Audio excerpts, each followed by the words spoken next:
अगले क्वेश्चन को देखते हैं। ये हमसे कह रहा है two bodies of different masses of 2 kg and 4 kg are moving with velocities 20 metre per second and 10 metre per second towards each other due to mutual gravitational attraction. What is the velocity of their centre of mass. ठीक है, अब एक बात को समझो बेटा, ठीक है, यहां पे इंटरनल फोर्स का कंसेप्ट यूज हो रहा है। कैसे, तो वो अभी हम जरा समझते हैं इस बात को। ठीक है, से सपोज ये एक मास है m1, से सपोज ये एक मास है m2। इनको पॉइंट मास हम मान के चल रहे हैं, इनके बीच में कोई सेपरेशन है r। ग्रेविटी की वजह से, यूनिवर्सल लॉ ऑफ ग्रेविटेशन आपको पता होगा, m1 पे m2 की वजह से फोर्स इधर को लग रही होगी because gravitational force is an attractive force, तो हमने इसको लिखा F12 वेक्टर। ठीक है, मतलब फोर्स ऑन 1 ड्यू टू 2।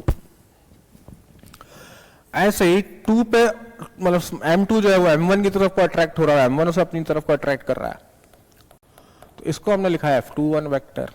ठीक है, मैग्नीट्यूड वाइज हमको पता है कि F12 का मैग्नीट्यूड और F21 का मैग्नीट्यूड जो होगा उसकी वैल्यू होगी Gm1m2 बाई आर स्क्वायर। और हमको यह भी पता है कि वेक्टर फॉर्म में अगर हम लिखें तो F12 vector is equal to minus में F21 वेक्टर, मतलब मैग्नीट्यूड वाइज ये दोनों फोर्सेस सेम है लेकिन इनका डायरेक्शन एक्जैक्टली अपोजिट है। तो नेट फोर्स कितनी हो गई, तो F12 vector plus F21 vector is equal to 0। ठीक है भाई, तो न्यूटन का थर्ड लॉ वैलिड है। अब तो gravitational force is the force which is internal to the system. ठीक है, तो फिर से एक बार देखें, वो ग्रेविटेशनल अट्रैक्शन की वजह से मूव कर रहे हैं, तो एक्सटर्नल फोर्स तो आ नहीं रही है, तो हम बोलेंगे कि मेरा F एक्सटर्नल जो है वो 0 है।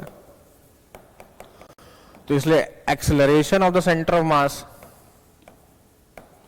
वो 0 है।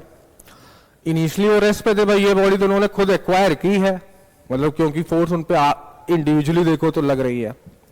तो velocity of the centre of mass initially हम क्या बोलेंगे, जो final velocity of the centre of मास होगा किसी भी टाइम पे अगर हम देखें तो वो 0 होगा, क्योंकि इनिशियल वेलोसिटी हम 0 मान के चलेंगे, ग्रेविटेशनल रूल की वजह से अट्रैक्ट हो रहा है, तो सेंटर ऑफ मास की कोई वेलोसिटी नहीं होगी।